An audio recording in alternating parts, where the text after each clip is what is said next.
At St. Catherine's Convent in northern Ohio, our cemetery is simple. No marble, no crypts, just flat stones etched with religious names, nestled beneath rows of old elms. Each stone carries a date of profession, a date of death, and a small cross. That's all. We walk the grounds often, not out of obligation, but out of affection. These were our sisters, our teachers, our friends. Their graves are not places of fear. They are places of memory, of peace. The sound began in early spring, just after thaw. It was Sister Juliana who first mentioned it. She'd gone to pray the office of the dead near the far row of graves, near the older section where the sisters who died in the 1930s and 40s were buried. That's when she heard it. A faint ticking, not loud, not fast, just steady, like the sound of a clock, or more precisely, a pocket watch. She brushed it off at first, a branch creaking perhaps, or the ticking of the metal irrigation timer near the edge of the property. But the next day, another sister heard it too, then another. Always in the same spot, just near the headstone of Sister Benedicta. She died in 1949, heart failure. Mid-morning after Mass, she had been a teacher for nearly 30 years. Latin, Gregorian chant, known for her discipline and her punctuality, never missed a bell, never needed a reminder. If you wanted to know the time, you asked Sister Benedicta. We checked the area out of respect, not out of curiosity. There was no machinery nearby, no markers disturbed, just the sound. Soft, persistent. Our groundskeeper, Mr. Weller, offered to gently investigate. He's worked with us for years, respects the grounds, treats the dead with reverence. He dug just a shallow portion of the soil near the base of the headstone, careful not to disturb the grave itself. And that's when he found it.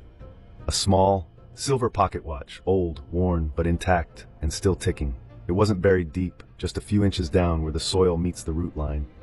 The casing was smooth, with the initials BM carved faintly on the back. Benedicta Maria.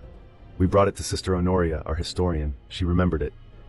That was her watch, she said. She kept it clipped to her cincture, would wind it each morning after lauds, said it kept better time than the chapel bell. We asked why it would be in the ground. Sister Benedicta had been buried without personal items, per our rule. But then Sister Honoria remembered something else.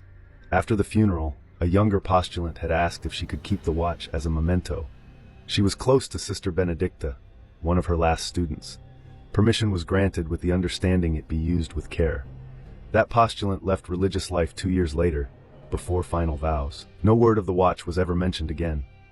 Perhaps she returned it quietly, perhaps she left it as an offering, or perhaps the earth took it back, drawn to where it once belonged. We stopped trying to explain it after that. The watch ticked for nearly 2 weeks after being unearthed. Then, one afternoon, it simply stopped. We didn't wind it again. We cleaned it, placed it in a wooden shadow box, and hung it near the sacristy. Beneath it, we wrote, "Time given to God is never lost." In memory of Sister Benedicta, OSB now, when the bell is late, or the power flickers, or the clock in the dining hall falls a few minutes behind, someone always smiles and says, "Ask Sister Benedicta." We don't claim to understand it, but we remember this.